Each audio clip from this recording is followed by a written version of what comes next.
Welcome to YIVO. My name is Alex Weiser. I'm the Director of Public Programs of YIVO, and we're really pleased to have you here with us for The Object of Jewish Literature, A Material History, a wonderful new book by Barbara E. Mann, and we're joined by Justin Cammy, who will be leading this conversation.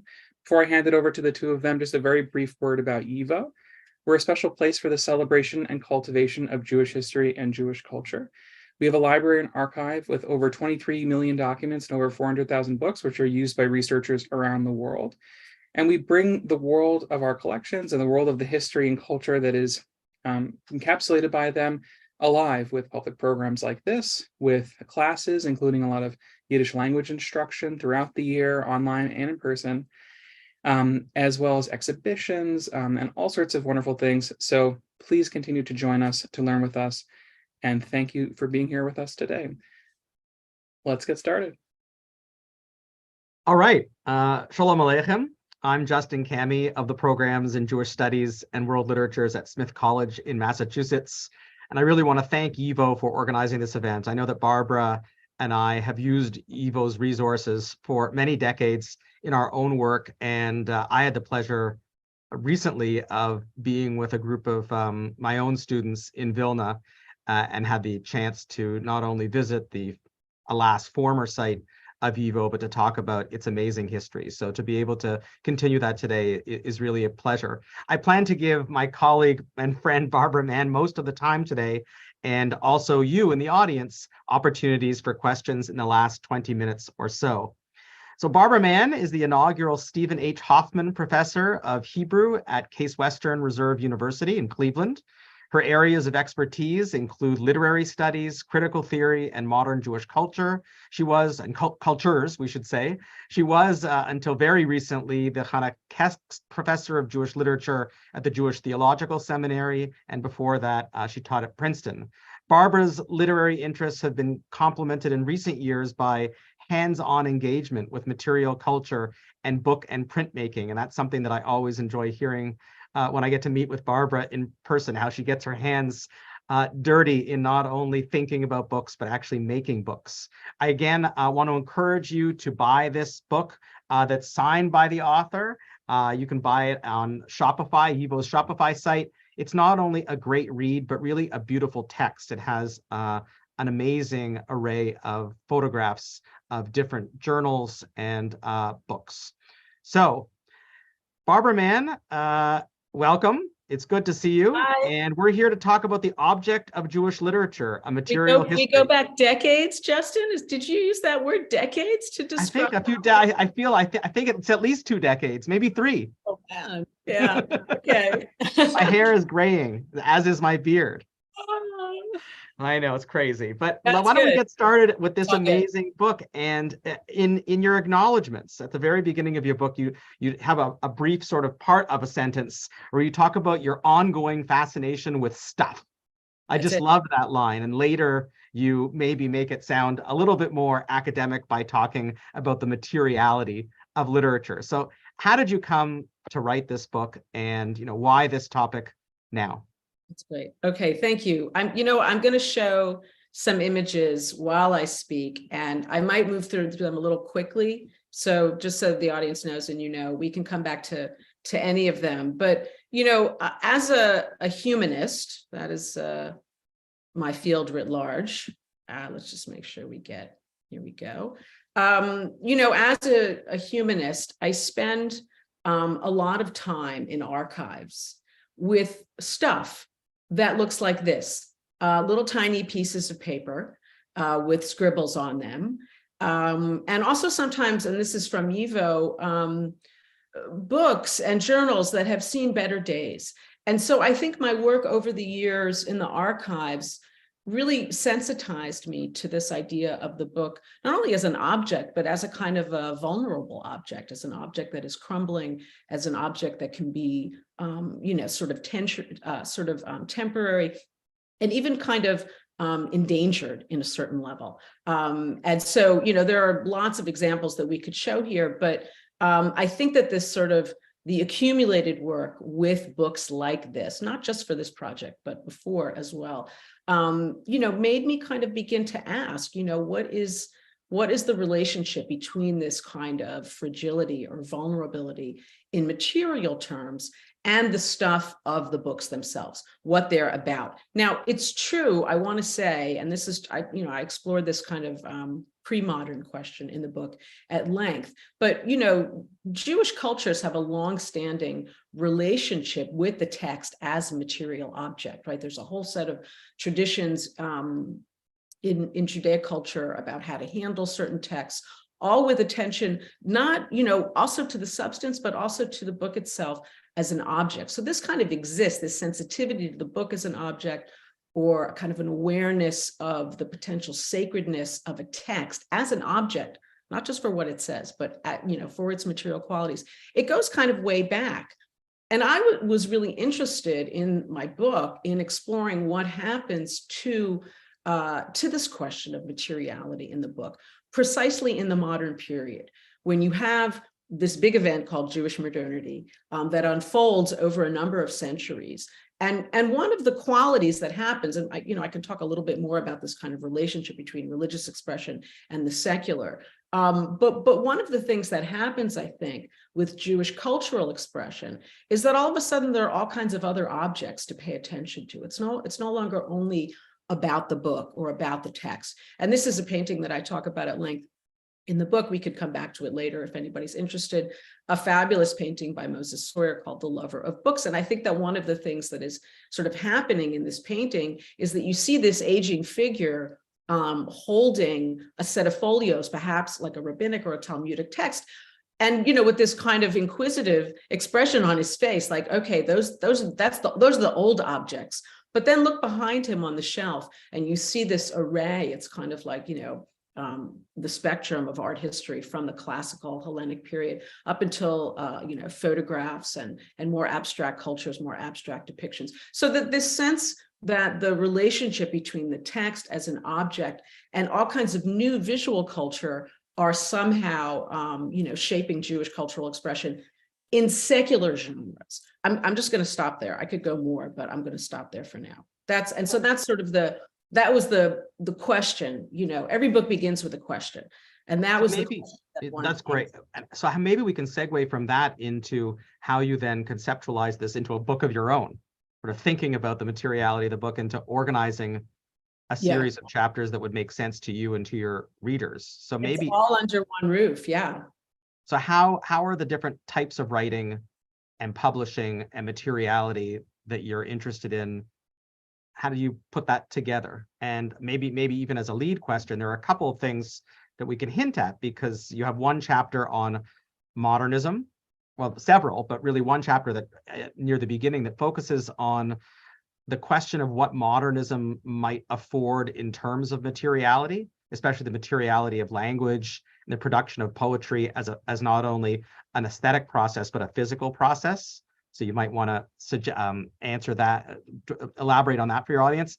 And then, of course, as a scholar of Yiddish, I was really fascinated by your chapter on the Yiddish Little Magazine and its uniqueness, not only as a literary artifact, but what you say as a visual artifact.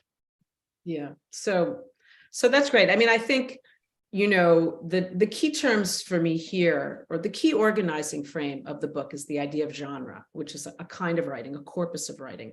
And genre not as like a static kind of laundry list, like, oh, it has to do this, this, and this, and this, but something that's more kind of volatile and information. And genres, historically have emerged in relation to material conditions, to kind of historical change and social change. And so the book is organized around the idea of genre. And I ask not only what are the historical conditions that produced or that shaped the emergence of, for example, Hebrew and Yiddish modernist poetry, or the sort of the great Jewish social novel of the early 20th century. Call It Sleep is in the book as well, as well as Nohalaman and Tmol Shel Shom by Shai Agnon, right? So there is this big question about modernism and history and genre. But then I also, the third term, right, genre, history, the third term is this idea of affordances. And this I really borrow from design and architectural theory. And in those fields, they look at certain materials. For example, a certain kind of steel or a certain weight of steel. And they ask, what conditions is it for? Or here I have a piece of glass. I have a certain set of climatic conditions. What kind of glass do I use there? And so I think about genre in terms of this idea of affordances. And I ask, what does each genre afford in terms of materiality? So for example, in the items that you mentioned, the poetry, the late 19th and early 20th century is an enormous time of linguistic renaissance in both Hebrew and Yiddish. And you have the emergence of the lyric form, for example. And internationally, the lyric form is a form that sort of aspires to kind of a sculptural quality, Williams imagism and T.S. Eliot, make it new, make it an object. So I was interested there in what Jewish writers writing in Hebrew and Yiddish would do with that notion of materiality and language. The novel is another chapter, and that's its own set of sort of prepositions. But again, the novel as a genre affords this kind of really sort of kind of a thick description almost, right, in anthropological terms of Jewish social life in a moment in that early 20th century when there's a lot of disruption and a lot of change. And so the genre that you mentioned, I'm going to go back to the images because I do have a few that will help us out here. The little magazines. Again, this is maybe you can define that for our audience. What is a little magazine? I'm definitely going to do that. Thank you very much. This is a global phenomenon. Am I on Zoom? Can you see them? Sorry. Absolutely. You would think that after all of these many years, but sometimes, man, it just, looks great. Happen. That looks great. So listen, so these little magazines, this is a global phenomenon. This is, begins in that late 19th, early 20th century moment. And it's a kind of a broad category. But they're journals essentially that are produced in what we might think of as kind of cosmopolitan settings. Raymond Williams was sort of the person who really kind of noticed what he called formations, that is, groups of people who found themselves in a kind of transitory setting, mostly, coming from either a more rural or more provincial setting in great cosmopolitan centers like Paris, like Berlin, like Warsaw, like New York, like Tel Aviv at some point. And one of the things they did together, so these little magazines are kind of characterized by this sort of collaborative group effort. And they all have a really strong sense of design and a sense of themselves. And we see this in the manifestos, we see this in the editorial statements. They bring image and text together in ways that are both sort of, again, part of this kind of international language of modernism. You find these little magazines appearing in German, in Russian, in French, and all the Slavic languages, really all over the world. But they're also kind of, and this is sort of my interest here, they're sort of coded internally for a Jewish audience. So for example, the pomegranate, which is, a symbol that we find in many cultures and in many national traditions, in many cultural settings, has a special resonance for Jewish audiences as a symbol of cultural creativity from the Bible, right? So this is sort of, they're journals that kind of work in both ways, right? Drawing on, this to me is like, I think, one of the key things that these little magazines do within Jewish cultural expression. This is the use of the alphabet as an icon, right? So not just as a kind of a textual narrative component, but something that can communicate, again, arguably in this more international setting. And these are just some examples from Chagall and from the great Ritzfried Greenberg working in Berlin, and you see that there's a kind of a playfulness, there's a multilingualism in many of them, but it's this sort of treating language as an object that really is one of the affordances of the little magazine in material terms. This is from the cover of my book, and it's a journal called Agins. It was published in Kiev, what we're now supposed to call it Kiev, but Kiev, in 1920. And the design, which is just like, I think if I could like wallpaper my house with this, I might, or maybe just one room. But it comes from it was inspired by drawings that the artist Ber Rybak and Elizitsky made of these Ukrainian synagogues and an ethnographic trip that they took in the 1912, 1913, 1914, 1950. And you can see their inspiration comes from these sort of visual motifs from the synagogue, but it's placed in this sort of profoundly mundane setting. Again, the cover of a little magazine. And Elizitsky himself kind of makes this really sort of ersatz, but I think amazing connection. He says, well, the Talmud did it, and now we're doing it, right? We're sort of combining this kind of, again, an attention to the text as an object, which is something that is very contemporary, and I think that I guess it's sort of crazy sometimes when, to think of the Talmud as a contemporary object, but I think that really gets at what these artists and writers, what they understood about their own project. I mean, what we do with that understanding is, of course, up to us as scholars. But I've always felt that it's helpful to know what they had in mind. Like, I know that we're not supposed to talk about the biography of the artist and their intentions, but when we have, it's like that. You can. I can now, right? But in other words, when we have this writing, and I think that they were really, struggling with this question of finding meaning in Jewish culture, which was, kind of rapidly, changing, and that same sort of disintegration and vulnerability that I talked about in the beginning. I feel like many of these writers were attentive to that in their own work as well. And so I was interested sort of in identifying those places. I have lots more pictures of those magazines, but you get just a general idea.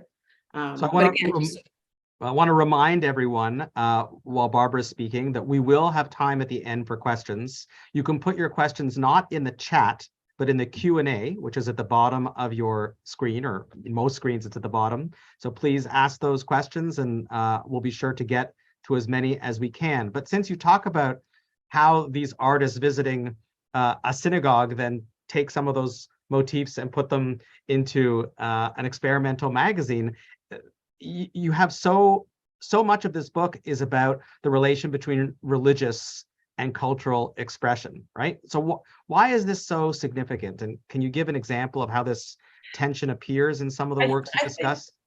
I think the line you used that I really liked, and maybe you can expand on that, is the movement from text to object. Yeah. And then sort of the discussion about whether this is a diminishment or not.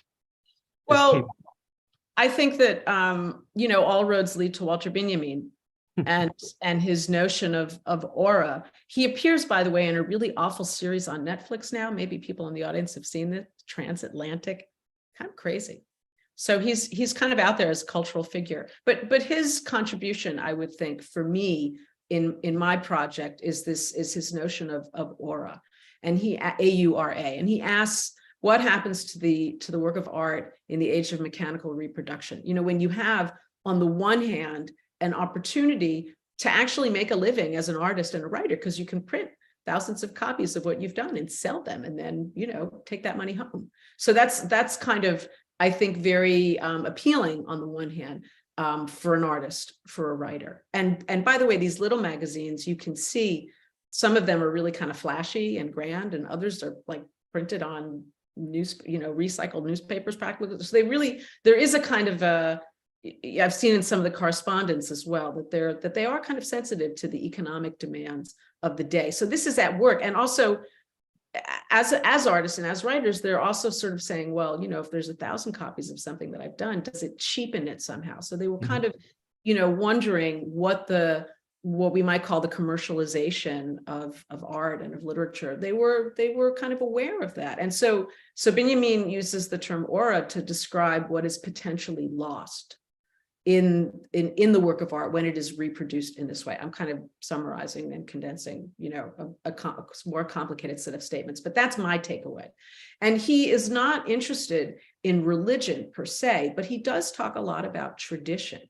And so I think that that's a kind of a useful, maybe kind of a term that helps us create a conversation between the secular and the religious, right? And so to understand secularism, and I'm not alone here, I'm sort of standing on the shoulders of a lot of people who have, Charles Taylor in particular, who have really theorized the idea of the secular age as not distinct from religious expression, religious culture, but actually always in kind of dialectical relationship to it. And so for me, that, that trace of materiality, the bit of attentiveness that we find in Judaic tradition to the text as an object, to those scrolls, to a siddur, to a Torah scroll, the way we handle it, the way it's opened in traditional religious settings.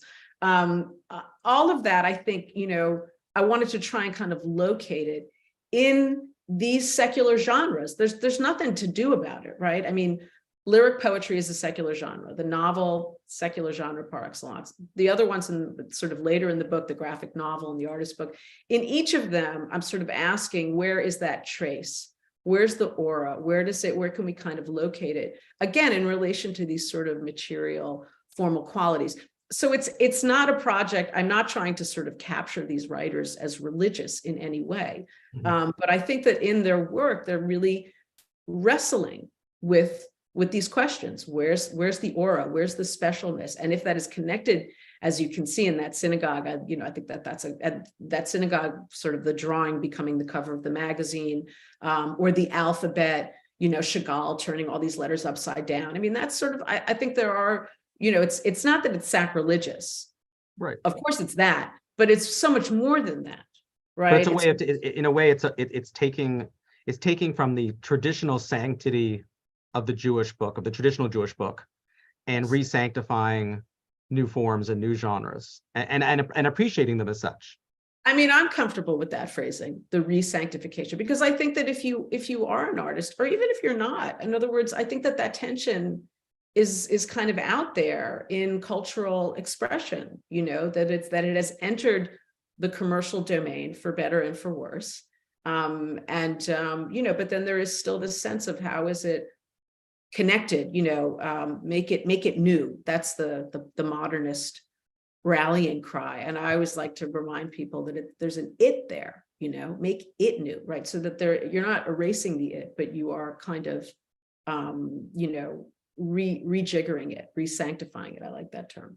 Right. So if we think of all of the different chapters that you have in this text, there's one that does stand out as perhaps a proto-liturgical genre that sort of reaches for sanctity, and that's your chapter on Yizkor B'Cher, right? And this unique genre, and maybe you could talk to us a little bit about what they're doing in a book about literary history. And I was especially moved by your comments on sort of, you write a whole sort of section on the visual architecture of memorial books. So, the memorial books, for me, they really are, kind of a unique, I like to call, this chapter comes about midway through, and I like to call it the spine of the book, because it really is, it's the conceptual spine of the book. It's the genre and the sort of the body of text that everything else kind of turns on in a certain sense. And so this is a collection of books. People in the audience might be familiar with them. You might even have one in your home, or you've seen them in libraries and archives. This is a body of work, depending upon where they're housed, either at YIVO or the New York Public Library, up at the Yiddish Book Center, in Yad Vashem, between 900 and 1,500 individual books, each book produced collaboratively, again, like the little magazine. So you have that kind of feature there, and named after a town that was destroyed, produced by a group of survivors, their primary audience and their initial audience. And these are books that they began to appear in bulk, right, after the war. But we do have some examples from the 20s and the 30s that are, again, in relation to anti-Jewish violence in the Ukraine, for example. But it really picked up after the war, as groups of survivors sort of found themselves in different settings and wanting to communicate to each other, to their surviving community, but also to their descendants about, what their town was. So there are these hybrid texts. They had been primarily used, I think, up until now by people wanting to know the history of their town, and also historians who treat them with some skepticism, right? There are a lot of first-person accounts. There's arguments, with apologies to the historians, if there are any in the group, about how reliable they are. Are they authentic? Have they been edited? Have they, but I was kind of interested, and there's a really interesting body of work that discusses all of that, but I was really more interested in them as objects, right? And so, first of all, primarily because of their size. Let me just go back to that, right? These are massive books. They take up, a lot of space on the shelf, and they're very long. This is part of the non-edited thing. Anybody who contributed got put in. I don't think anybody ever got their work rejected from the compilation of the Yisker book. That was just not happening. And, and they also have what I call a kind of a shared iconography.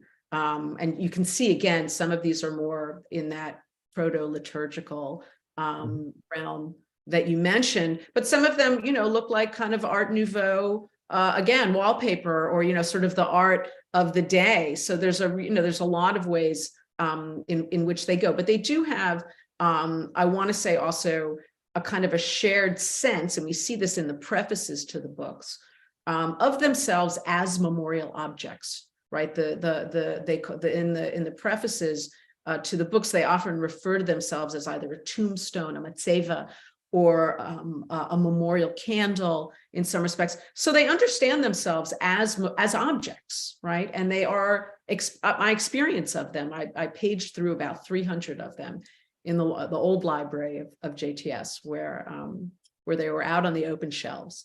And I was really fortunate to be working on this project in that moment when the library was still there in its old kind of formulation, to encounter them in that way. And, and the other thing that I want to just kind of flag here in terms of their shared iconography are the maps.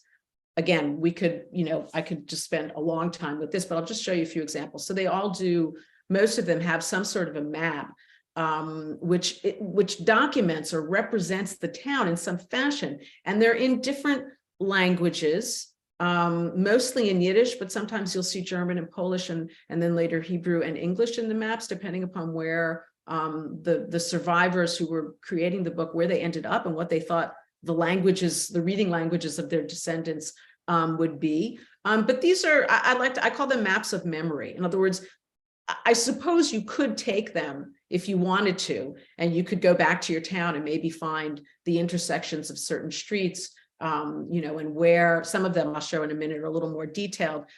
This one I particularly like. In this in this map, you could see the sort of the dark outlines of the ghetto. This is a map of what it looked like during the war. And then up in the right-hand corner is a set of trees, which is referred to as the Yentaswald, where the Yentas went to, where the gossips went to exchange information. So, what is sort of highlighted and conceived of as important in these maps is, kind of varies from volume to volume. So in this map, which has this kind of cartographic, like this is somebody who really sort of, I'm going to be a map maker, but we see here not only the map maker's family, right? He puts down where they live in the legend to the map, but also where different bunkers were, where partisans hid and where arms were stored. So, that's kind of, again, I'm really hoping with this chapter, that genre, again, going back to this question of genre, I think the Yisker book is a genre that emerges in relation to these historical conditions of rupture. And it almost, it's trying to, not so much to mend, that would be a little too optimistic, but to create this kind of material feature in literature that would somehow speak to this sense of material displacement, right? I mean, this is a time in the post-war period, and even to our own day, when there's kind of a sensitivity to people's stuff. I use that phrase again, right?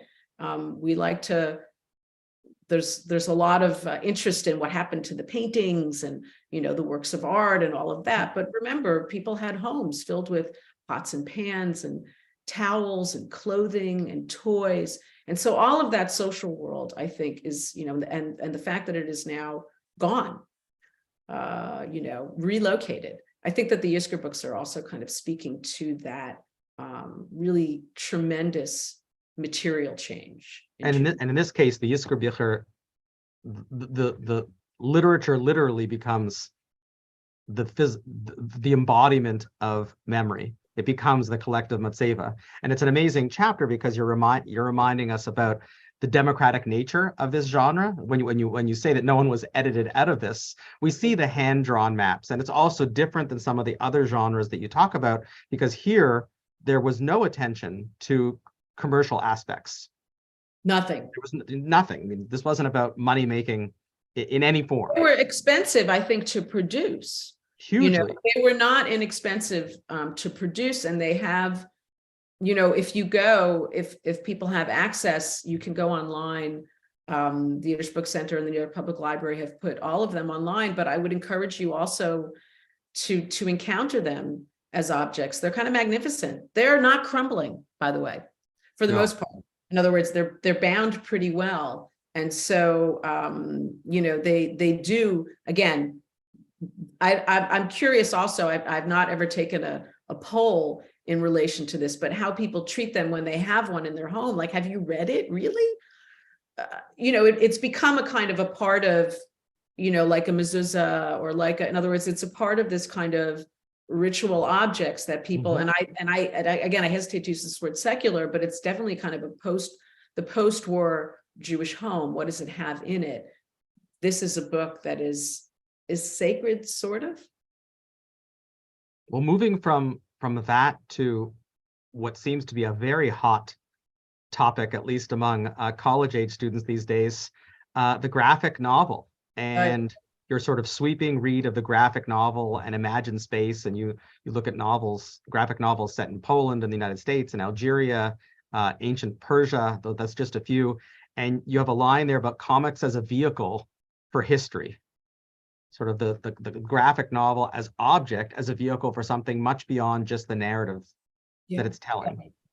Well, I mean, I'm going to wait to show pictures of the graphic novels because that would be really a rabbit hole. But I'll mention Maus here again, because it really all does begin with Maus. And when we think of, the sort of the idea that history can be depicted, represented, communicated in a way that's complex.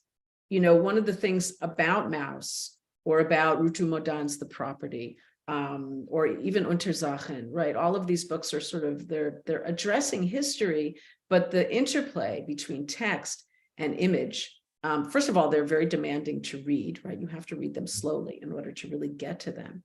But it sort of allows for a kind of a complexity. It allows for competing narratives. It allows for divergent points of view. And I think, I don't want to, if there's time, we can talk a little bit more about this sort of, what Maus has triggered in terms of, it's been banned in certain places. But to my mind, it really doesn't matter why they're banning it. Just the fact that they're banning it suggests that it kind of pushes people's buttons, because it gives you, on the one hand, you get a lot of information about the Shoah, and Maus is taught in high schools now as a kind of a text about the Shoah, but it's really very much about memory and about, a relationship between a child and their parent. And so all of this complexity, I think, gets played out in the graphic novel. And if I may, I don't know if you have another question there, but can I share one more time? Sure, of course. Yeah. Just to sort of, this is, just to kind of give a sense again of what happens in the end of my book, right? There's this work on the graphic novel, and I'm sort of asking, again, going back to that key question, what is the genre that emerges in certain historical conditions, and what are its material affordances? And so here we have, in the post-war, starting in the 60s and the 70s, really, the emergence in the United States of the artist book. And this is, it kind of, in some sense, it is the genre to end all genres, right? My sort of thumbnail definition of an artist book, and there are all different kinds. Any book that thematizes the idea of a book is an artist book. Any book that sort of takes in its formal structure some element of what we think of as sort of the normative codex, either the spine or the way the pages unfold, the sort of the linearity of that, any book that does that on some level is an artist's books. And some of them are these kind of one-offs, these sort of unique objects that are pretty high end and exists in, in collections and in libraries. But others of them are, use the word democratic earlier. And that is a phrase that the wonderful Joanna Drucker has used to describe sort of the quintessence of the artist book. She calls it a democratic multiple. It's an American genre. And it gets, we know them today also as zines, right? I mean, these are works that get, initially they were reproduced on mimeograph machines, right? Any people in the audience who know, remember what that is. And today we have digital zines, right? So you can see how this question of production and sort of the commercial sphere and a kind of a fear about aura, it lingers into our own day. And I think finds expression in this idea of the artist book, which is, this is from the wonderful Lynn Navadenka. And I talk about these at length in the book, and I'm happy to come back to any of them. But I just wanted to show. Just on that point, and it might lead to something, Please. in your discussion on the artist book, you have a really wonderful conversation on the unmaking of the book. So it's not only artists making their own books, but also the artist book and the unmaking of the book. And this line that you toss out that I found really got me thinking, attention to its constituent parts. So Well, there you how go. does that provide us more room for thinking? I mean, I have to go then to the place where I did that thinking the most, which is this, my artist book, my sort of attempt to kind of think concretely about, some of the, the sort of these big ideas about genre and history and affordances. Well, what does it look like when you have that kind of conceptual scaffold in mind and you actually make a book? So this is an artist book that I created called Things, Sachen, Dvarim.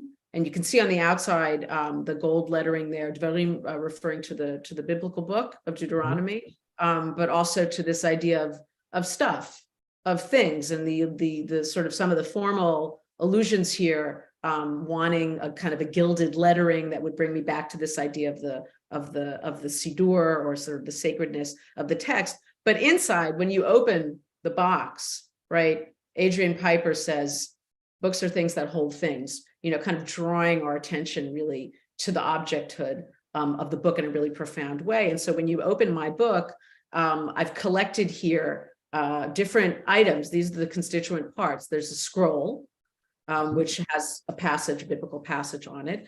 There's some original text from Max Weber, who wrote an essay in Yiddish called Sachen, not Max Weber, the sociologist, Max Weber, the artist, who is a contemporary of Sawyer, that painting that I showed earlier in the hour. And he, was connected to Schriften, a little magazine, a Yiddish little magazine published in New York. And he's more known for his sort of primitivist wood prints. But I was kind of, again, with that idea of work that kind of is internally coded for Jewish audiences, but also speaks the language of international modernism. I think Weber is a really interesting example of that. So I included him also in the book. That's it. So did you, if you go back to that image there, did you you reproduce those things, or did you buy those things? Did you make them yourself? I guess my question is, how did the tactile nature of making your own book contribute to your thinking? Yeah, no, that's a great question. I mean, I think I'm going to refer to where I did it, because I think that was really part of it. I was a part of a cohort at an NEH Summer Institute in Salt Lake City. And so being in that kind of collaborative setting where there was a sort of a sensitivity, like there's a piece of wood in the box that is part of the scroll, which I got when I was on a hike outside Salt Lake City. So I was trying to like sort of think about these things and then bring them back, that experience. I mean, I think for scholars, it's really important to do some kind of work like this. Like, it doesn't have to be bookmaking, but even if you're not writing about materiality, to just kind of experience what it means to put a book together, what it means to make a print. I feel like that really, you get a sense of again, the material conditions in which art is made, and that's only going to make the scholarship more interesting. I did not write a graphic novel, although I have made some zines with my students. Can we anticipate a Barbara Mann curated exhibit on the materiality of the Jewish book? Actually, there has been some interest, so stay tuned. Excellent. No, that would be very exciting. So I guess I want to come back to the original question in the blurb that YIVO put out in advertising your talk on sort of the virtual age and the death of the book. And maybe you could ruminate a little bit on what virtual publishing does now to the entire project that you've been discussing. I assume there's new possibilities, but also a number of limitations when the physical object and its tactile nature, the possibility of rarity over ubiquity, universal access over sort of ownership in limited numbers and by libraries or private collections. How do you imagine, what will you need to do 20 or 30 years from now to add a new chapter to this book, if you had to write it then? That's a really great question. I mean, I think that there are, first of all, the death of the book has been, greatly exaggerated. You know that by now, right? We didn't need COVID to show it to us, but that kind of was, I think, the attachment to the book is kind of alive and well. So I'm not concerned in that respect. And I think that there could be, another chapter. In fact, there already is. So one of the graphic novels that I talk about, J.T. Waldman's Megillat Esther, The Scroll of Esther. Amazing book, an amazing book. Amazing. I don't think I have images of it, but people can, look it up and see it. I talk about it in the book. And one of the things that's kind of interesting in that, it's technically a graphic novel, but it really is just the entire text of the book of Esther in Hebrew, beautifully, with beautiful calligraphy, and in English translation. And there's some sort of midrashic commentary there, but basically it's just the text itself in, sort of rendered by Waldman with his really sort of unique calligraphy and also his unique visual style. But he also has a website that's kind of attached to the book. And so, you can see it and there's some extra material there. So in that sense, it's kind of supplementary. I mean, I know that there's now here at Case, there's a technology called HoloLens where you put on these little glasses, and then you're in a Byzantine chapel. Yeah. So, I guess that there is that. But I'm not sure. I mean, the question is, in relation to Jewish culture, where this goes. Like, is there a particularly Jewish narrative that can be told? And that remains to be seen. I mean, we know that Jewish cultural religious observance is moving away from brick and mortar institutions in some sense. So away from the material space, but into other kind of surprising things. I just saw this morning online that there's a new Jewish literary journal in New York called Verklempt. And it's published by these 20-somethings who made a magazine. And it's out there. It's essentially a little magazine. And they're selling physical copies for $10 a piece. So, there's something in that respect. I don't know the virtual piece, where that will go. I honestly do not. I'm sure that there are creative artists out there, though, who are contemplating that. Well, we have time for some questions. We've covered a great deal of thinking that appears in this book. Please put your questions in the Q&A function. And I guess I'll go to one question from Sidra Izrahi, herself recently publishing an amazing book figuring Jerusalem politics and poetics in the sacred center. So I encourage all of our listeners to go pick up a copy of that as well. But Sidra circles back to Binyamin and reproducibility and asks about the claim in Jerusalem, especially Jerusalem of today, of the mandate to return to the one place, the site of the temple vis-a-vis diasporic culture of simulacrum and reproducibility. So this is a big question, but maybe you can offer a few thoughts on that. Well, this is, I think, where the question of the object and the question of space kind of collide, right? That Jerusalem is sort of the space or kind of an originary space, which historically, has often been sort of counterposed with the idea of diaspora as other spaces. And so that, I think that's been a sort of a fruitful and productive, I hesitate to use the word binary, but, that's been a really productive relationship historically for Jewish artists and Jewish writers, just kind of thinking about the movement between all of those spaces with some sort of imagined notion of Jerusalem as a center. Obviously, this is, enormously complicated politically today to think in those in exclusionary terms. But I think that what we've seen, who knows, Benjamin, what he would have said, right? Did we do a good job? Those artist books, those artist books are somehow in kind of a, I hesitate to use the word elitist, but a little bit, they're sort of, they're pretty high end. And so they are preserving that aura, but they're not out there in the same way. I mean, this is a kind of a larger conversation about where art lives, is it in a museum and what does it mean for it to be in a museum? There's a kind of a big conversation now about synagogue art, for example. Synagogues are closing. What do you do with the Aron HaKodesh? What do you do with the Ark where the Torah was? Or all of the accoutrements of the synagogue, which have some sort of ritual purpose?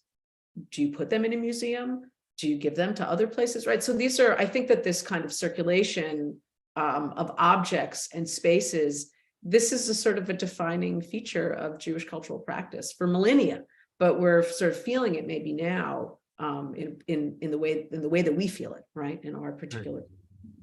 So David Goldstein commented on the covers for the Yiddish and Hebrew for Milgroim Rimon, and noticed that they might be similar to Ebgi paintings, down to the ornamentation of the Hebrew letters. So I'm not familiar with this. I'm not. Spell the name for me. EBGI. So I'm sorry, David, I don't think we're going to be able to help you on that. David, I'm not going to be able to, but I will say, I don't know. I think that they are of their moment, right? In other words, you can see the kind of the ornament, and I don't, there are other little magazines that use this same kind of, depending upon what their sort of aesthetic program is, how edgy they are they avant-garde, are they constructivist, are they expressionist, are they art nouveau, right? So I'm not familiar with that artist, I apologize, but I wouldn't be surprised if they reminded you of other visual culture, because I think that was part of their point. They were trying to communicate in the language of international modernism, realizing that their audience for the written text would be limited to Yiddish readers, and then ironically, those are the magazines that actually traveled quite far, because the movement of Jewish migration across the world in different locations, you find these magazines all over the place. So there's also that kind of interesting tension. Eileen Winkler had a question about the Yizkor books and whether they might be predecessors to the explosion of interest on collective memory and collective trauma, or perhaps they're not a response to, perhaps they're not predecessors, but a response to. So how do you see that? As they mow the lawn outside my window. I'm going to close this window so we're not interrupted. I think that in there are scholars who sort of identify,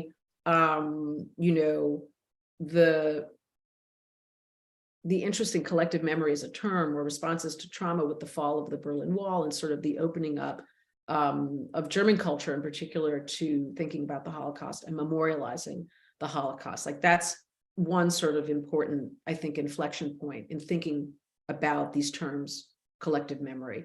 And so, the Yizkor books, again, they were understood as a really sort of internal exercise. They were conceived of as these sort of ritual objects, and they're related, I should say, there are pre-modern forms like the Pinkas, right, which is a kind of a record, a notebook, the Pinkas, which is a medieval sort of a document within Jewish communities where they, again, preserved, the certain events and the names of people who were killed in violence in the town. And so, there are these kind of pre-modern predecessors to the Yizkor book, but there's something, again, to my mind, about the amount of them, the sort of, 1500, say, the relatively small window of time in which they are produced, the 25 years or so from just before until just after the war, they sort of peter out in the 80s. And some of them now are being translated.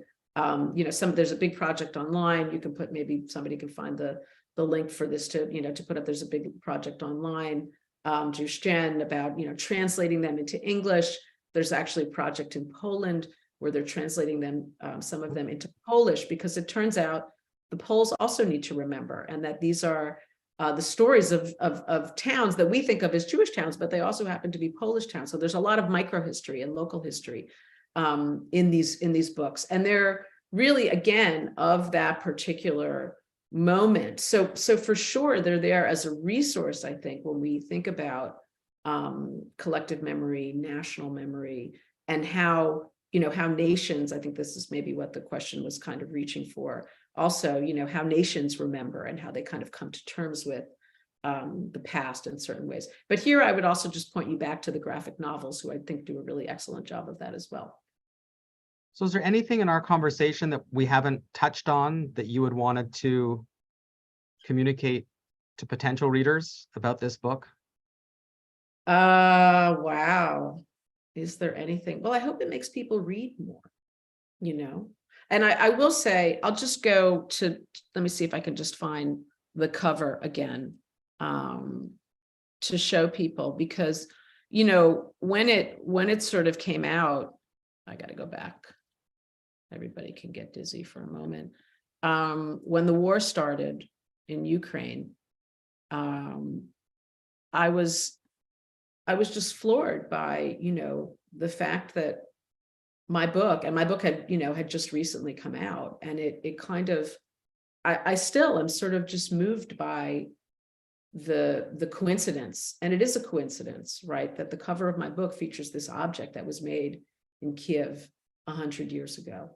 And so if I'm thinking about the vulnerability of objects, and there is a tremendous amount of energy now in Ukraine, in Lvov and in Kiev and in other cities, to sort of preserve books and art and physical monuments and buildings. So this sort of I guess goes to your question earlier, Justin, about what's the next chapter. We're sort of living some version of the next chapter, unfortunately, and it looks unfortunately like the old chapters, in terms of again, the importance of these physical objects and what they mean to people, and how they continue to carry meaning for people in their homes and then when they need to leave. But what was so meaningful for me was to read your book when it came out, have the opportunity to reread it now, but in the interim to be able to go to Vilnius and to meet with our mutual friend Sigute, who's a book designer, and to actually think about there seems to be a huge middle ground of possibility between the book as we know it and the artist's book, this rarefied genre, and perhaps something in the middle where a little bit more attention could be paid to the materiality and to the design of books, even if they're commercial. And the way these books are put together in sort of covers that open in different ways, and then when put together, create images or pages that fold vertically rather than open up horizontally. It seems to me that this becomes a possibility not only for rethinking what the book is, but how we read. Right? Absolutely. And how we, and I would say also, and how we remember, because some of the editions that are being published now in places like Vilnius they're not commemorative exactly, but they're kind of reprints, but they're reprints again with attention to the specifics of Jewish culture and ways in which it can challenge people to remember differently, right? To not just encounter the Shoah, but to sort of think about, what happened in Eastern Europe, the richness of Jewish cultural life before the war, in many languages, right? But looking, that's for me kind of the takeaway from the little magazines, especially, is that there's this interwar period where there's enormous optimism, and there's a lot of darkness and violence and apocalyptic kind of messaging in those little magazines as well, and they're on the brink and they're ruptured and all, but just the exercise of making something is an optimistic act, right? Filling absence with the presence of the object, or whatever it is you're writing, or the painting that you're working on, the sort of the collaboration with your peers, all of that, I think those are essentially optimistic acts. And so, some of the things that we see now in Kiev and the work that you mentioned in Vilnius, wonderful bookmaking crew there, is I think trying to, at least allude to some of that. For sure. Well, I think with that, thank you, Barbara. Thank you. And congratulations on this wonderful accomplishment. I hope that people read it. I know that I teach it. So I've also read it, the little line, why read it? I teach it, but I've read it and taught it. So I hope that people do both.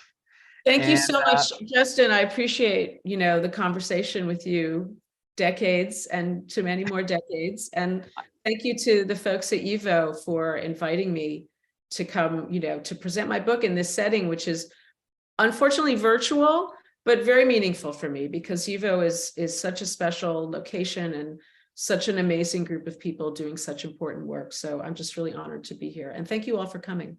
And thank you, and best of luck with your new position. Thank you. All right. Thank you, everyone. And please come to other YIVO events.